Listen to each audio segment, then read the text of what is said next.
الحمد لله نحمده ونستعينه ونستغفره ونؤمن به ونتوكل عليه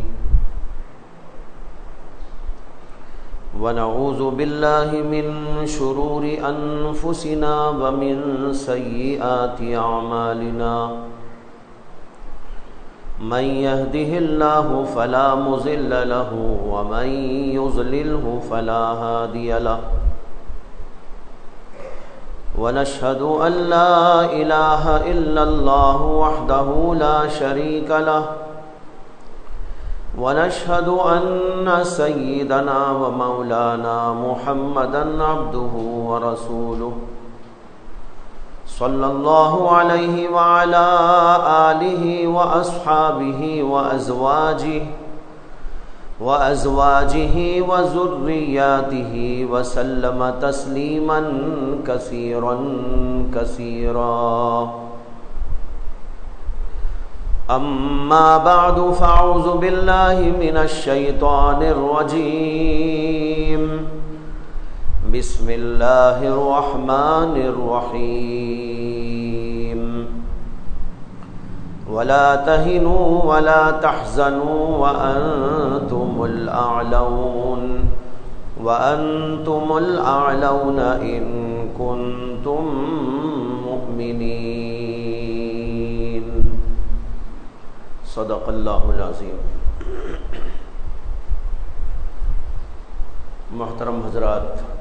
بھائیوں، بزرگوں، دوستوں، 2 جمعہ سے اسی آیت کریمہ پر آپ حضرات کی توجہ مبذول کی جا رہی ہے، جو اس وقت بھی آپ کے سامنے میں نے پڑھی، وَلَا تَهِنُوا وَلَا تَحْزَنُوا وَأَنْتُمُ الْأَعْلَوْنَ إِن كُنتُم مُؤْمِنِينَ، کہ تم پست ہمت نہ ہونا اور غم نہ کرنا، تم ہی سربلند رہو گے اگر تم مومن کامل ہو۔ جن خاص حالات میں اس آیت کا نزول ہوا تھا، اس کی تھوڑی سی تفصیل میں نے اس سے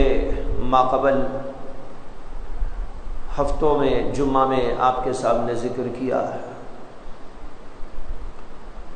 دوسری بات جو میں نے اس سلسلے میں عرض کی تھی وہ یہ کہ جب سے مسلمان دنیا میں موجود ہیں اور نبی اکرم صلی اللہ علیہ وسلم کی دعوت و تبلیغ اور اللہ کی وحدانیت، رسول اکرم صلی اللہ علیہ وسلم کی نبوت، ان سب چیزوں کا اظہار ہوا ہے، اسی وقت سے مسلمانوں کے خلاف اور اسلام کے خلاف سازشوں کا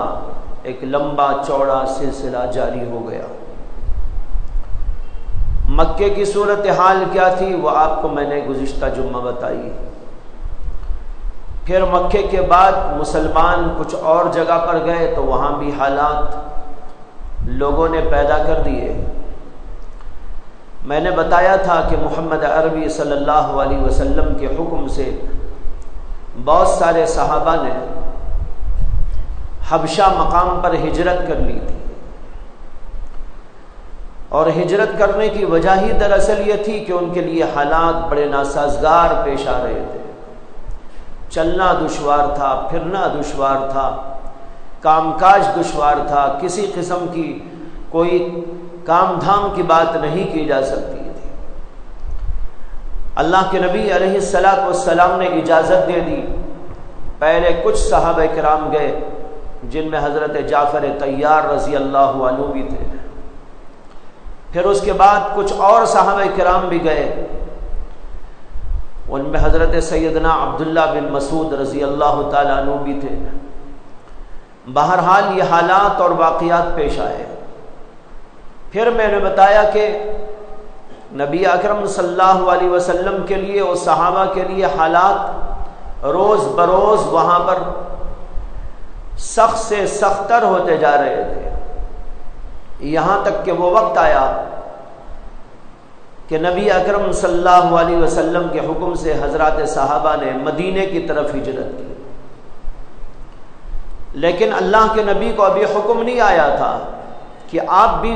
مکہ چھوڑ دیں اور مدینہ چلے جائیں۔ کسی اللہ کے نبی علیہ السلام مکے ہی میں قیام پذیر رہے، لیکن بیشتر صحابہ کو آپ نے اجازت دے دی کہ وہ اپنے اپنے انداز پر اور اپنی اپنی سہولت پر جیسے وہ محسوس کرتے ہیں مکے کو چھوڑیں اور مدینہ چلے جائیں۔ مدینے کے لوگوں نے، انصاری قبیلوں نے ان صحابہ کرام کو ہاتھوں ہاتھ لیا اور ان کی دعوت تھی خود اللہ کے نبی علیہ السلام کو بھی کہ آپ بھی تشریف لائیں، لیکن اللہ کے نبی علیہ السلام نے فرمایا کہ مجھے جب تک حکم نہ ہوگا اس وقت تک میں یہاں سے نہیں نکل سکتا، ابھی میں اللہ کے حکم کے انتظار میں ہوں۔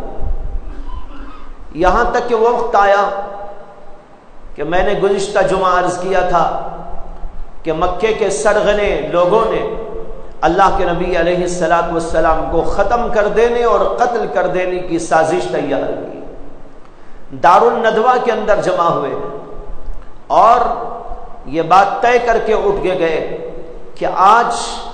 نبی اکرم صلی اللہ علیہ وسلم کے مکان کا محاصرہ کیا جائے گا۔ جتنے قبیلے ہیں ان سارے قبیلوں کے جتنے نوجوان ہیں وہ سب کے سب نبی اکرم صلی اللہ علیہ وسلم کے گھر کا محاصرہ کر لیں گے، اور جو ہی آپ باہر نکلیں صبح میں اسی وقت فوراً سب کے سب مل کر آپ کے اوپر حملہ آور ہو جائے۔ یہ ان لوگوں کا قطعی فیصلہ تھا، اور گویا کہ فائنل اسٹیج پہ وہ آئے ہوئے تھے، لیکن انہیں نہیں معلوم تھا کہ ہم جو سوچتے ہیں وہ فائنل نہیں ہوا کرتا، اللہ جو طے کرتے ہیں وہی فائنل ہوا کرتا ہے۔ نبی اکرم صلی اللہ علیہ وسلم اپنے کسی کام سے باہر گئے ہوئے تھے، یہاں پر یہ سازش تیار ہو گئی، اور پھر اس کے بعد اللہ کے نبی علیہ السلام اپنے معمول کے مطابق اپنے کاموں سے فارغ ہو کے اپنے گھر پہنچے۔ گھر میں اس وقت میں آپ کے ساتھ حضرت سیدنا علی ابن ابی طالب رضی اللہ عنہ بھی موجود تھے۔ جب آپ اپنے گھر میں پہنچ گئے تو اس وقت ان لوگوں نے آ کر اللہ کے نبی علیہ السلام کے گھر کا محاصرہ کر لیا، چاروں طرف سے گھراؤ کر لیا، اور یہ طے کر کے آئے تھے کہ صبح میں جو ہی وہ باہر نکلیں گے سب کے سب مل کر ان کو قتل کر دیں گے، مار ڈالیں گے، اور آج فیصلہ ہو جائے گا اور دنیا سے اسلام مٹ جائے گا، محمد صلی اللہ علیہ وسلم ختم ہو جائیں گے، اب اس کے بعد نہ کوئی مسلمان رہے گا، نہ اسلام نام کی چیز رہے گی، نہ یہ توحید رہے گی، نہ یہ قرآن رہے گا۔ اس لیے ان سب لوگوں نے یہی طے کر کے محاصرہ کر لیا۔ لیکن اللہ کی قدرت دیکھیے، اللہ تعالیٰ نے محمد عربی صلی اللہ علیہ وسلم کے گھر میں پہنچنے کے بعد، ان لوگوں کے محاصرہ کر لینے کے بعد جبریل امین علیہ السلام کو بھیجا کہ جاؤ میرے محمد صلی اللہ علیہ وسلم کو بتا دینا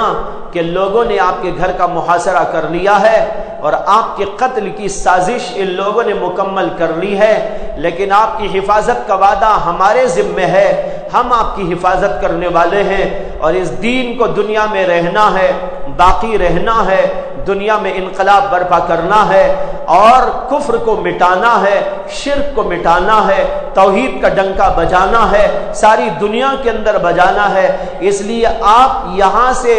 انہی لوگوں کے درمیان سے نکلیں گے اور یہاں سے جائیں گے اور ہجرت فرمائیں گے، مکے کو چھوڑ دیں گے، مدینے کا رخ اختیار کر لیں گے۔ میں نے گزشتہ بار بھی عرض کیا تھا آپ سے کہ اس نقطے پر غور کریں کہ اللہ تعالیٰ چاہتے تو اللہ کے نبی کو گھر میں آنے سے پہلے ہی اس کی اطلاع دے سکتے تھے، نہیں دے سکتے تھے؟ پہلے ہی دیتے، جہاں آپ ہیں وہیں اطلاع پہنچ جاتی، جبریل وہیں پہنچ جاتے اور اللہ کے نبی کو بتا دیا جاتا کہ آج آپ کے گھر کا محاصرہ ہونے والا ہے، اسی آپ گھر ہی نہ جائیے گا، یہیں سے آپ اپنا رخ بدل دیجئے، یہیں سے لے کر ابو بکر صدیق کو آپ ہجرت کرتے چلے جائیں۔ اللہ چاہتے تو یہ بھی کر سکتے تھے لیکن اللہ نے اپنی قدرت کا مظاہرہ کرانے کے لیے یہ کیا، اللہ کے نبی کو گھر آنے دیا۔ جب محاصرہ تیار ہو گیا، چار طرف سے لوگوں نے آپ کے گھر کا محاصرہ کر لیا، گھیراؤ کر لیا، تب جبریل آ رہے ہیں اور کہتے ہیں اب یہاں سے آپ کو نکلنا ہے۔ یہ ہونے سے پہلے بھی خدا نکال سکتا تھا، لیکن ان کے درمیان سے نکلنے کی بات ہو رہی ہے۔ کیا بتانے کے لیے؟ لوگوں، اللہ کے نبی کی سیرت کا ہر پہلو اپنے اندر کچھ نہ کچھ سبق رکھتا ہے۔ اس کے اندر بہت بڑا سبق ہے مسلمانوں کو، قیامت تک کے مسلمانوں کو، کہ اے مسلمانوں دیکھو، میں اپنے نبی کو چاہتا وہیں سے رخ بدلا کے مدینہ لے جاتا، لیکن میں نے ایسا نہیں کیا، گھر میں لایا، محاصرہ کروایا، کفار گھیراؤ میں لے چکے ہیں، اور ایسے وقت میں کہہ رہا ہوں اب یہاں سے نکلو۔ یعنی بتانا یہ چاہتا ہوں میری قدرت اتنی کامل ہے کہ میں یہاں سے بھی ان کو لے کر جا سکتا ہوں، وہاں سے بھی جا سکتا تھا، لیکن تم کو بتانا یہ ہے کہ میں جس کو رکھوں اسے کون چکھے،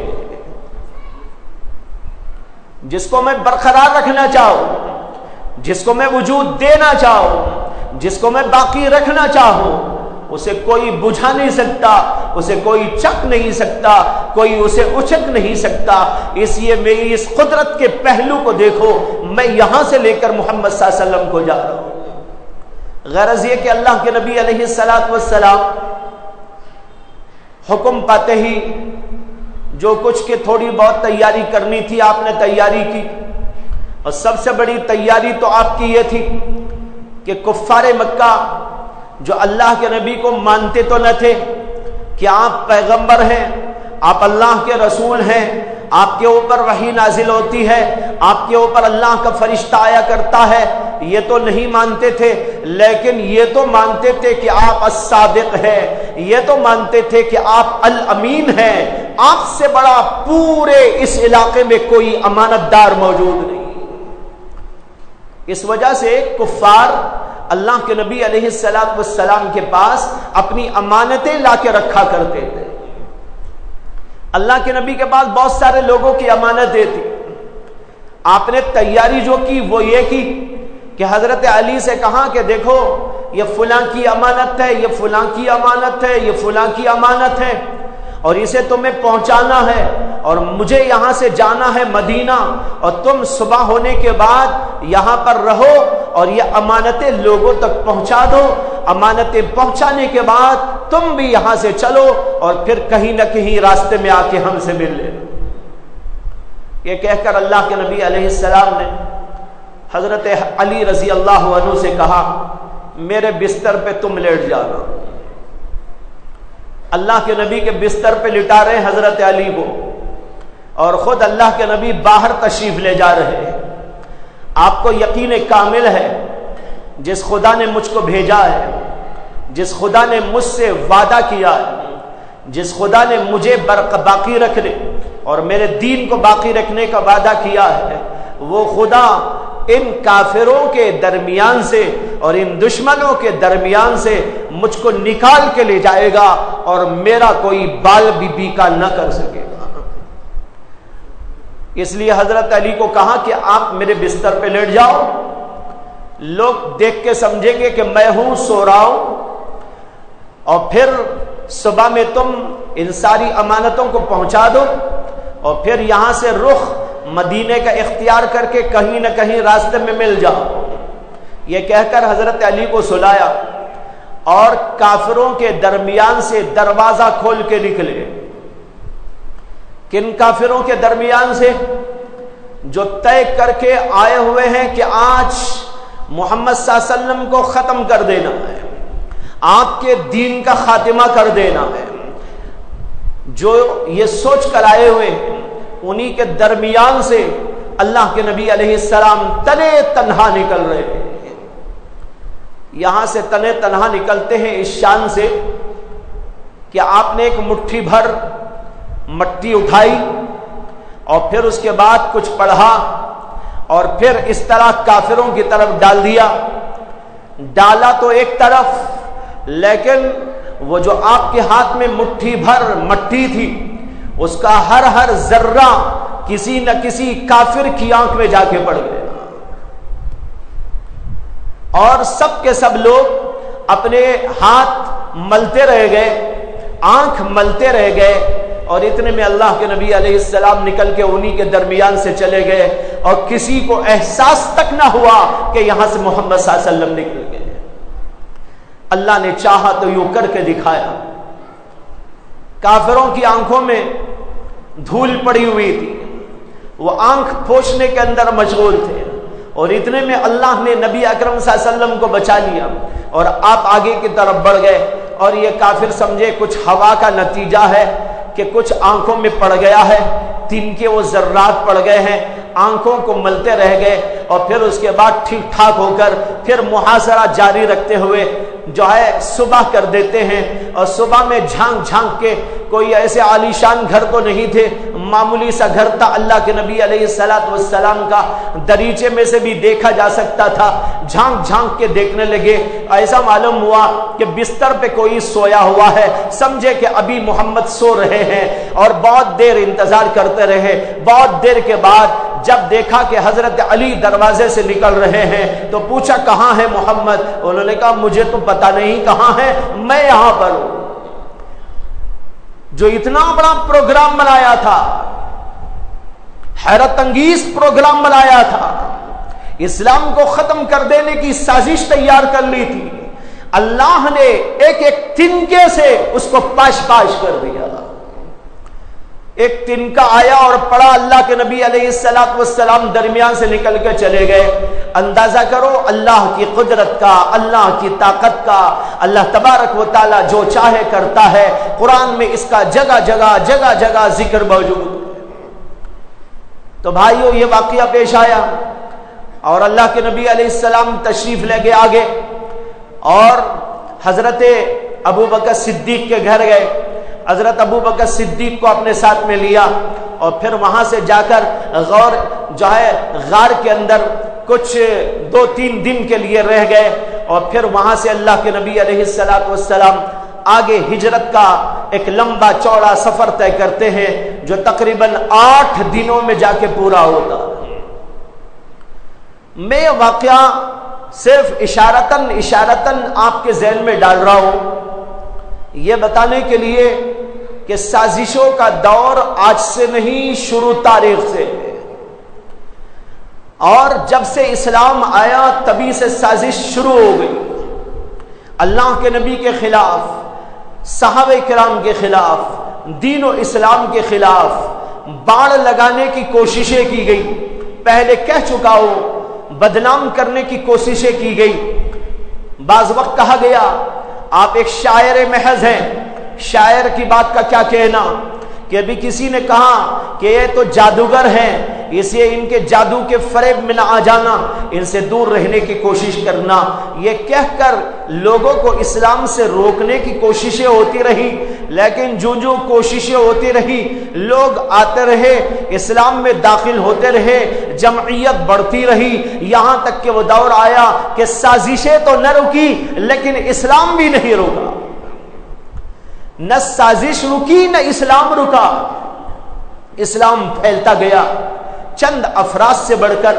چند 100 لوگوں میں ہو گیا، اور پھر چند 100 جا کر چند ہزاروں میں تبدیل ہو گئے، اسلام بڑھتا رہا۔ اور جب اللہ کے نبی علیہ السلام مدینے میں رہنے لگے تو مدینے کے اندر وہاں یوں محسوس ہوا کہ اب یہاں پر ٹھکانہ مل گیا ہے، ایک مرکز قائم ہو گیا ہے، دعوت و تبلیغ کی صورتیں پیدا ہو رہی ہیں، دور دور تک اسلام کے پھیلنے کے لیے مواقع فراہم ہو رہے ہیں، یہ سوچ کر کام شروع کیا گیا۔ لیکن پھر چند ہی دنوں کے بعد وہاں بھی حالت خراب کرنے والے لوگ مکے سے آ کے وہاں بھی حالت خراب کرنے لگے، یہاں تک کہ وہاں پر جو لوگ یہودی تھے ان کو اپنے ساتھ میں لیا، اور نفاق کا ایک دور چلا۔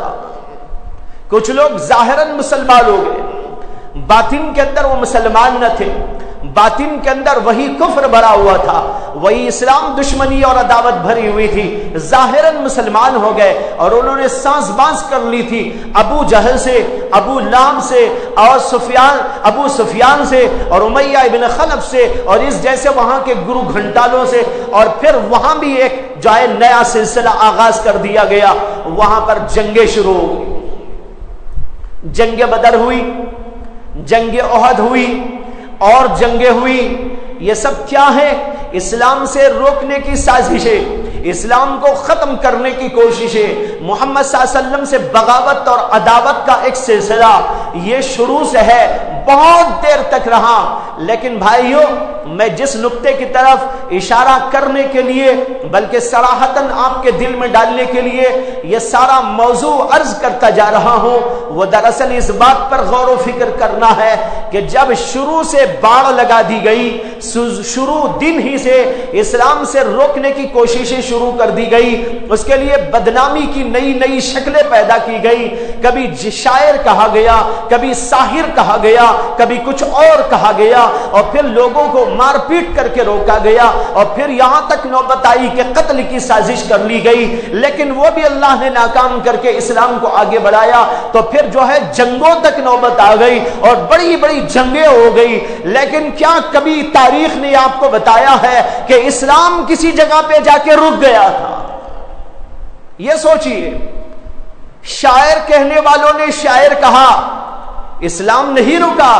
ساحر کہنے والوں نے ساحر کہہ کے اللہ کے نبی سے روکنے کی کوششیں کی، لیکن کبھی اسلام نہیں روکا، اور قتل کی سازشیں کی اور مار پیٹ تک نوبت آئی، لیکن اسلام کبھی نہیں رکا، بلکہ وہ جیسے جیسے سازشیں بڑھ رہی تھی، مظالم بڑھ رہے تھے، مسائب بڑھ رہے تھے، طوفان کی آندھیاں آ رہی تھی، اسلام اسی قدر آگے بڑھتا چلا جا رہا تھا، یہاں تک کہ جنگوں کی نوبت آ گئی، اور جنگ پہ جنگ، جنگ پہ جنگ، جنگ پہ جنگ ہو رہی ہے، لیکن اسلام کہیں نہیں رکا، اسلام آگے ہی بڑھتا چلا گیا۔ یہ ہے اسلام کی وہ تاریخ جو صحابہ کے دور میں دیکھی گئی، اور پھر اس کے بعد تابعین و تبع تابعین کا دور، اس سے پہلے ابو بکر صدیق کا دور، حضرت سیدنا عمر بن خطاب کا دور، پھر اس کے بعد عثمان اور علی کا دور، پھر اس کے بعد جب صحابہ کا دور گزر گیا تو اس کے بعد کے ادوار، اس میں آپ دیکھ رہے ہیں کہ اسلام بڑھتا چلا گیا، اور قرآن نے وعدہ فرمایا، خود محمد عربی صلی اللہ علیہ وسلم سے اللہ نے کہا، اذا جاء نصر اللہ والفتح ورأیت الناس يدخلون فی دین اللہ افواجا، جب آپ دیکھیں گے، جب اللہ کی مدد آئے گی، اللہ کی نصرت آئے گی، اور آپ دیکھیں گے کہ لوگ جوک در جوک اسلام میں داخل ہوتے چلے جا رہے ہیں۔ یہ جوک در جوک کب داخل ہوئے؟ اللہ کے نبی علیہ السلام کا جنگوں کا دور، اور یہ جنگیں اسلام نے شروع نہیں کی تھی، محمد صلی اللہ علیہ وسلم نے شروع نہیں کی تھی،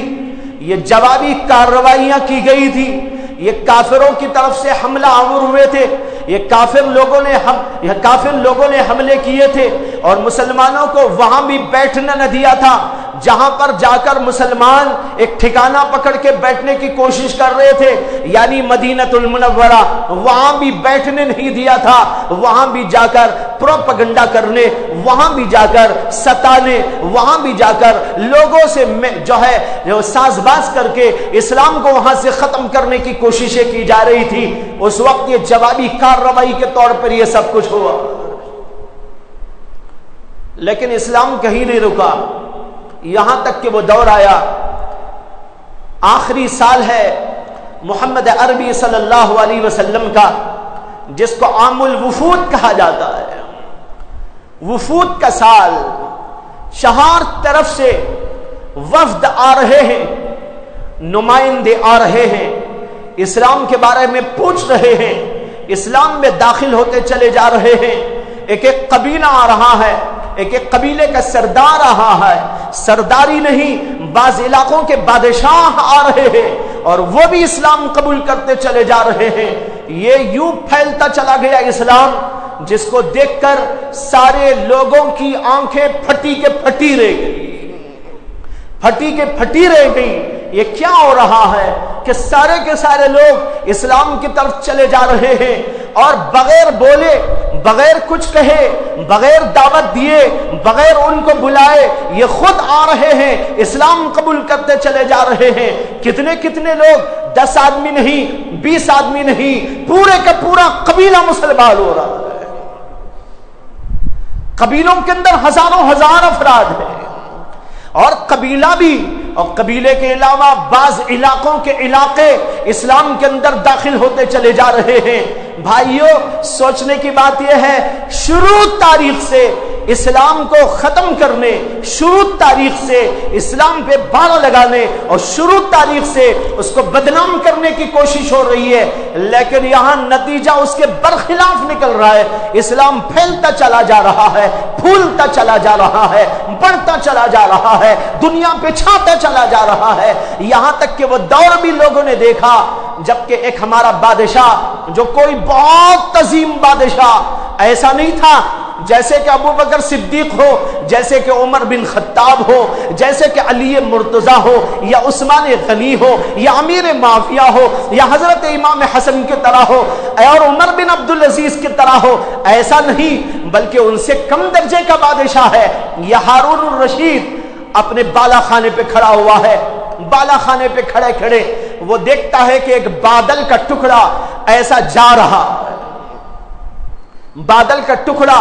چلا جا رہا ہے۔ بادلوں کو آپ نے دیکھا وہ کس طرح چلتے پھرتے رہتے ہیں، کبھی ادھر جاتے ہیں کبھی ادھر جاتے ہیں، ہم سوچتے ہیں بس یوں ہی جا رہے ہیں، ارے یوں ہی نہیں جاتے، خدا کے حکم سے جاتے ہیں، جہاں خدا کہتا ہے وہاں جاتے ہیں، جہاں برسنے کے لیے کہا جاتا ہے وہاں برس جاتے ہیں۔ بادل کا ایک ٹکڑا چلا جا رہا ہے، یہ بادشاہ ہارون الرشید اس کو دیکھتا ہے، مسکرا کے کہتا ہے، اے بادل، دنیا کے کسی خطے میں جا اور وہاں پر برس جا، اور اس کے ذریعے جو کھیتی ہوگی اس کا ٹیکس میرے ہی خزانے میں آئے گا۔ کہیں بھی چلا جا، دنیا کے کسی خطے میں چلا جا۔ کیا مطلب ہوا؟ پوری دنیا میں اسلام چھا گیا تھا، جو لوگ مسلمان ہو گئے وہ تو مسلمان ہو گئے، جو مسلمان نہیں تھے وہ اسلام کے باج گزار تھے، وہ اسلام کو ٹیکس پے کیا کرتے تھے، خراج کی ادائیگی کے ساتھ ان لوگوں کو جینے کا حق دیا گیا تھا۔ یہ دور آیا کہ ساری دنیا میں اسلام چھاتا چلا گیا۔ لیکن بھائیوں، اب مجھے دوسرا نقطہ آپ کو سمجھانا ہے، پھر یہ اسلام سمٹ کر اب ایسی صورتحال میں کیوں آ گیا کہ آج مسلمانوں کے پاس نہ کوئی طاقت ہے، نہ مسلمانوں کے پاس کوئی شوکت ہے۔ یہ اسلام سمٹ کر اپنے گھروں میں نہیں بلکہ اپنے گھروں کے کونوں میں سمٹ گیا۔ نکلا تھا ایک کونے سے، نکلا تھا ایک غار سے جس کو ہم غار حرا کہتے ہیں، غار حرا سے نکلنے والا یہ دین محمد الرسول اللہ صلی اللہ علیہ وسلم کے ذریعے سے مکے کی وادیوں میں آیا، مکے کی پہاڑیوں میں آیا، مکے کی پہاڑیوں سے مکے کے گھروں میں گھسنے لگا، اور پھر وہاں سے چل کر مدینہ چلا گیا، پھر وہاں سے چل کر ساری دنیا میں پھیل گیا، اور پھیلتے ساری دنیا پہ چھا گیا۔ لیکن اب یہ کیا ہو گیا کہ پھر وہی سمٹنا شروع ہو گیا، اور سمٹتے ہمارے گھر میں بھی پورے گھروں میں دین نہیں ہے، یہ دین ہمارے گھروں کے کسی کونے میں ہے، پورے گھر میں دین نہیں ہے۔ گھر کے مختلف اطراف، مختلف کمروں میں بے دینی چھائی ہوئی ہے۔ ہو سکتا ہے کہ کسی ایک کوٹری میں، اور کوٹری کے بھی کسی ایک خانے میں، اور اس خانے کے بھی کسی ایک کونے میں کوئی گھر کا آدمی نماز پڑھ لیتا ہو، یہ ہو سکتا ہے، لیکن گھر کے سارے اطراف و جوانب اور سارے کمرے بد دینی سے بھرے ہوئے۔ اب سوچنا، یہ وہ دین جو یوں پھیل گیا تھا، ساری دنیا پہ چھا گیا تھا، اور ساری دنیا پہ اس طرح چھا گیا تھا، حکومتوں پہ چھا گیا تھا، تعلیم گاہوں پہ چھا گیا تھا، اور جو ہے تجارت گاہوں پہ چھا گیا تھا، بازاروں پہ چھا گیا تھا، کوئی جگہ ایسی نہیں تھی جہاں اسلام موجود نہ ہو۔ لیکن اب یہ کیا ہے؟ ایسی عالمیہ جو ہے صورتحال پیدا ہو گئی، انتہائی بدترین شکل پیدا ہو گئی کہ اسلام سمٹ کے یوں ہو گیا ہے کہ اب کونوں میں سسک رہا ہے۔ بھائیو، یہ نقطہ ہے جس پہ غور کرنا ہے، اس کے اوپر انسان کو، مسلمانوں کو سوچ بچار کرنا ہے، غور و فکر کرنا ہے،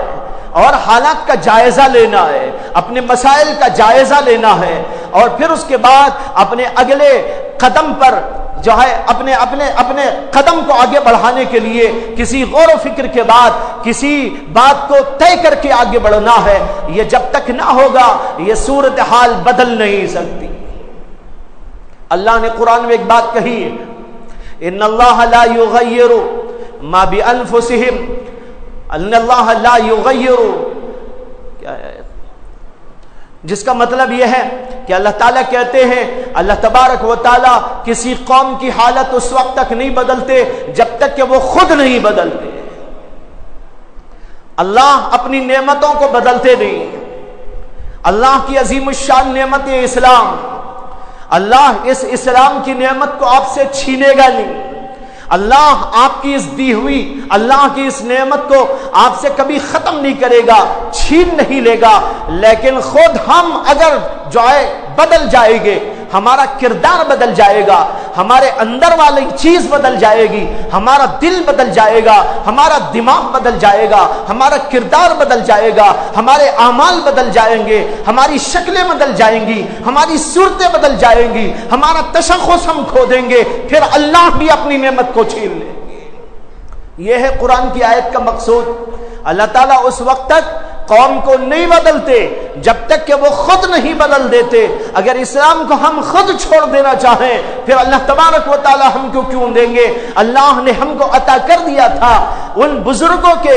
جو ہے خدمات کے نتیجے میں اور ان کے مجاہدات کے نتیجے میں، لیکن اب ہم اس کو چھوڑنے لگے۔ اللہ کہتے ہیں اگر تم خود چھوڑ دیتے ہو تو پھر میں تم کو دینے والا نہیں ہوں۔ قرآن کریم کی ایک آیت ہے، اللہ تعالیٰ نے کہا یا ایھا الذین آمنوا، اے ایمان والو، من یرتد منکم عن دینہ فسوف یأتی اللہ بقوم یحبهم ویحبونہ اذلۃ علی المؤمنین اعزۃ علی الکافرین یجاہدون فی سبیل اللہ ولا یخافون لومۃ لائم ذلک فضل اللہ یؤتیہ من یشاء واللہ واسع علیم۔ اے ایمان والو، اگر تم میں سے کوئی اسلام سے پھرتا ہے، اسلام کی تعلیمات سے روگردانی کرتا ہے، اسلام کی سچائیوں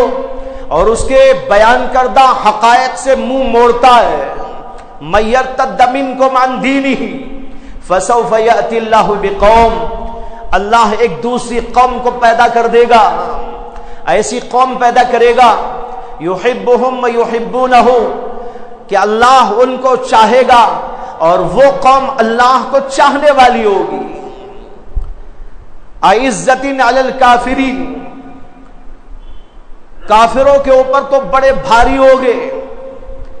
اذلۃ علی المؤمنین، مومنوں کے حق میں وہ نرم گوشہ رکھنے والے ہوگے، یجاہدون فی سبیل اللہ،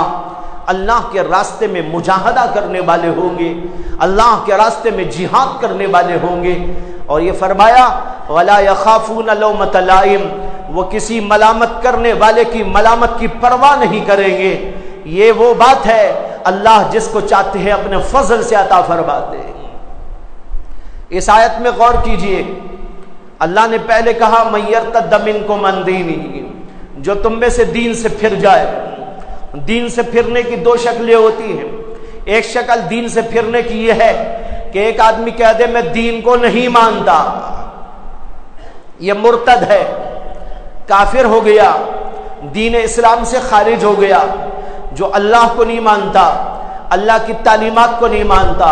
اللہ کے بھیجے ہوئے دین کو نہیں مانتا، کسی بھی بات کو اسلام کی قبول نہیں کرتا،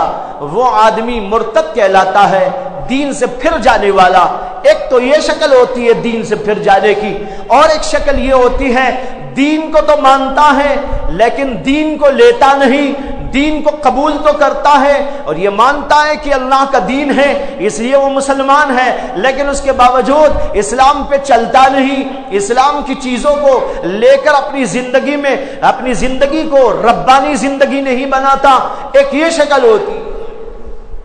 پہلی شکل سے تو انسان کافر ہو جاتا ہے، دوسری شکل سے انسان کافر تو نہیں ہوتا لیکن اللہ کی نگاہ میں انتہائی معتوب ہو جاتا ہے، انتہائی جو ہے مردود ہو جاتا ہے، اس لیے کہ وہ اللہ کے دین کو ماننے کے باوجود اللہ کے دین پہ چلتا نہیں۔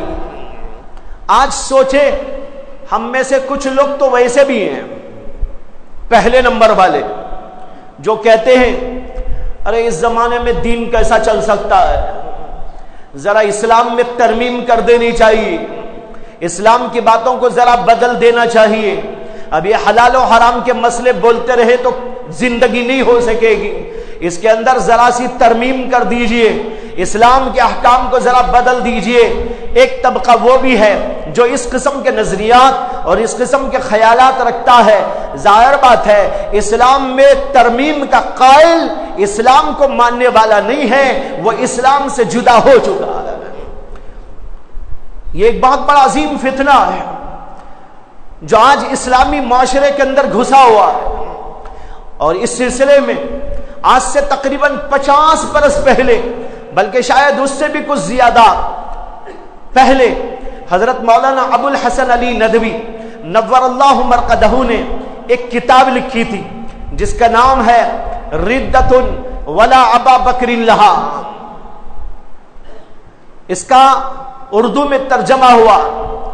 اس اردو ترجمے کا نام ہے نیا طوفان۔ اس کتاب کے اندر حضرت نے بڑا عجیب انکشاف کیا ہے۔ انہوں نے کہا کہ ایک دور ایسا تھا کہ اس دور میں جو آدمی اسلام کے اندر رہتے ہوئے اسلام سے پھر جانا چاہتا، اسلام سے مڑ جانا چاہتا تو وہ اسلام کو چھوڑ دیتا، اسلام سے الگ ہو جاتا، کبھی عیسائیوں میں چلا جاتا، کبھی کسی اور مذہب والوں میں جا کے مل جاتا۔ ایسے اکے دکے جو اسلام چھوڑ کر کسی اور جگہ پر چلے جاتے تھے، لوگ ان کو سمجھ لیتے تھے ارے بھائی یہ مرتد ہو گیا ہے، یہ اسلام سے خارج ہو گیا ہے، یہ اسلام سے الگ ہو گیا ہے، یہ دیکھو فلاں قوم میں جا کے مل گیا ہے، اب اسلام سے اس کا کوئی تعلق نہیں ہے۔ یہ کہہ کر وہ خود بھی یہ سمجھتا تھا میں اب مسلمان نہیں ہوں، میں اسلام سے کوئی تعلق نہیں رکھتا ہوں، اور لوگ بھی سمجھتے تھے، مسلم معاشرہ اس کے بارے میں سمجھتا تھا یہ اسلام سے الگ ہو گیا، اسلام سے اس کا کوئی تعلق نہیں ہے۔ ایک دور ایسا گزرا کہ کچھ لوگ اسلام چھوڑ دیتے تھے، مرتد ہو جاتے تھے، اس طریقے پر علیحدگی اختیار کر لیتے۔ لیکن اس کے بعد جب یورپی طاقتوں نے، امریکی مشنریوں نے اور عیسائی مشنریوں نے اسلام کو ٹارگٹ بنا کر مسلمانوں کے اندر ایک ایسا طبقہ پیدا کرنے کی کوشش کی کہ دل و دماغ تو ان کا ان لوگوں کے ساتھ میں ہو، اگرچہ بظاہر وہ ہم لوگوں کے ساتھ میں رہتے۔ جب ان لوگوں نے اس طرح کی سازش کی تو اس سازش کے نتیجے میں کچھ ایسے لوگ تیار ہو گئے جو اسلام کو دل سے چاہتے نہیں، جو اسلام میں ترمیم کے قائل ہیں، جو قرآن کے بارے میں رائے رکھتے ہیں کہ اس کے بہت سے احکام کو بدل دینا چاہیے، اس کے بہت سارے احکامات لوگوں کے ساتھ اس زمانے میں چل نہیں پائیں گے۔ آج کا ماحول الگ ہے، آج کے حالات الگ ہیں، اس لیے اب قرآن کا نعرہ لگانا یہ بے سود نعرہ ہے، اس لیے قرآن کو تبدیل کر دو اور قرآن کو بنا دو زمانے کے مطابق۔ یہ لوگ خود قرآن کے مطابق اپنے آپ کو بنانے کے بجائے، اپنے آپ کو قرآن کے مطابق کرنے کے بجائے قرآن کو اپنے مطابق اور زمانے کے مطابق ڈھالنے کی کوششیں شروع کر دیتے ہیں۔ حضرت نے فرمایا ایک ایسا طبقہ پیدا ہو گیا۔ اس کے بعد حضرت کے الفاظ تو بہت سخت ہیں، انہوں نے فرمایا کہ میں دیکھ رہا ہوں یہاں سے وہاں تک پورے عالم اسلام میں یہ فتنہ ہر جگہ پیدا ہو گیا ہے۔ ایسا نہ سمجھو کچھ لوگ ہیں، گنتی کے لوگ ہیں۔ حضرت نے یہ فرمایا آج گھر گھر میں یہ فتنہ موجود ہے. بے شمار لوگ پڑھے ہوئے، پڑھے لکھے،